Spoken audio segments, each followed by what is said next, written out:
کبھی غم کی آگ میں جل اٹھے، کبھی داغ دل نے جلا دیا۔ ہائے جنون عشق بتا ذرا، مجھے کیوں تماشا بنا دیا۔ جب کسی مرد کو عشق کی بیماری لگتی ہے تو شروع میں بہت شدید ہوتی ہے، پھر دھیرے دھیرے اس کی شدت میں کمی ہوتی چلی جاتی ہے اور پھر یہ بیماری دم توڑ دیتی ہے۔ مگر جب یہی بیماری کسی عورت کو لگتی ہے تو شروع میں کم ہوتی ہے، لیکن آہستہ آہستہ یہ شدید ہوتی چلی جاتی ہے اور آخر میں عورت ہی دم توڑ دیتی ہے۔ مرد جب نیا نیا جوانی کی سیڑھی پہ چڑھتا ہے تو اس کو اپنے اندر ایک بادشاہ دکھائی دیتا ہے۔ اس کو لگتا ہے کہ صرف میں ہی ہوں اس دنیا میں۔ اگر محبت اور موت نہ ہوتی تو انسان نے کہاں قابو میں آنا تھا۔ جب کوئی مرد جوانی کے سیڑھی پہ چڑھتا ہے تو زیادہ تر مردوں کو یہاں پر کسی نہ کسی سے محبت ہو جاتا ہے۔ اب یہاں پر اگر آپ دیکھیے، اگر اللہ اس کو کسی کے محبت میں مبتلا نہ کرتا تو کیا یہ سدھر جاتا؟ اللہ کیوں ہمیں کسی دوسرے کی محبت میں مبتلا کر دیتا ہے؟ آپ کسی مرد کو کچھ بھی کہہ لو، وہ کبھی بھی اپنے راستے سے نہیں ہٹے گا، وہ کرے گا جو وہ چاہتا ہے۔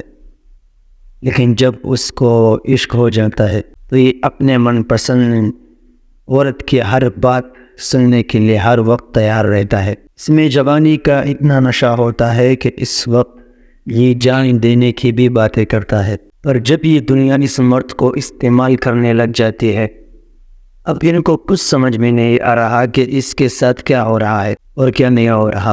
اس کو اپنے من پسند شخص کی طرف سے ملی خوشی اور غم ایک جیسا ہوتا ہے، لیکن پہلے یہ غم بھی خوشی کے ساتھ قبول کر لیتا ہے، لیکن دھیرے دھیرے اس کے غموں کا بوجھ بہت زیادہ بڑھ جاتا ہے، جو اس کی برداشت سے باہر ہو جاتا ہے، اور پھر اس کے اوپر ہر طرف غم اور مصیبت آنے لگ جاتے ہیں۔ سب سے پہلے یہ بڑا نرم دل بن جاتا ہے۔ جتنا ایک مرد اپنی من پسند عورت کے لیے روتا ہے، اگر یہ اس وقت اللہ کے سامنے روئے تو یہ ساری دنیا اس کو مل جائے گی۔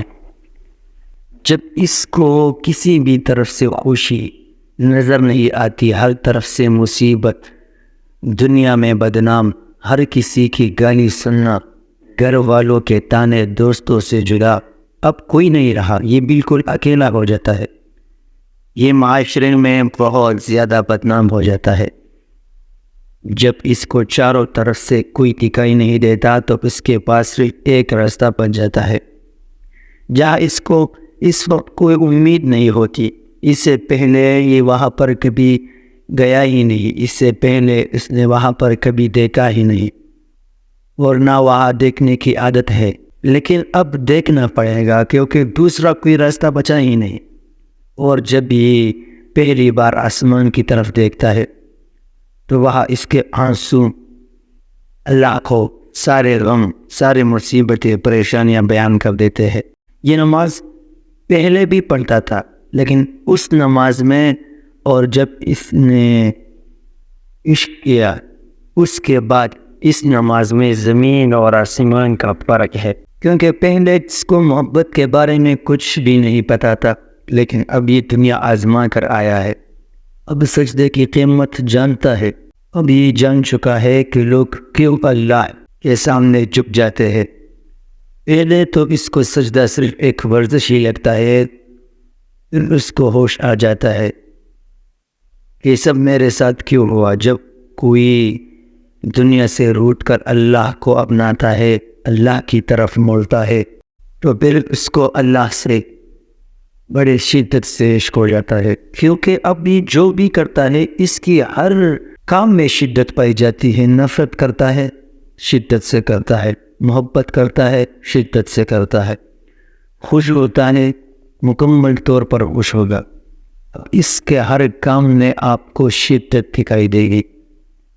اب یہاں پر سوال یہ پیدا ہوتا ہے کہ اللہ ہمیں کیوں دنیا کی کسی نامحرم کی محبت میں ڈال دیتا ہے؟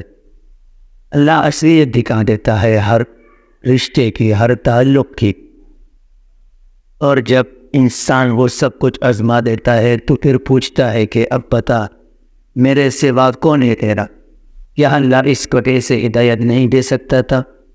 دے سکتا تھا، لیکن اللہ چاہتا ہے کہ میرے بندے کو دنیا کی حقیقت کا پتہ چلے کہ یہ دنیا اصل میں ہے کیا۔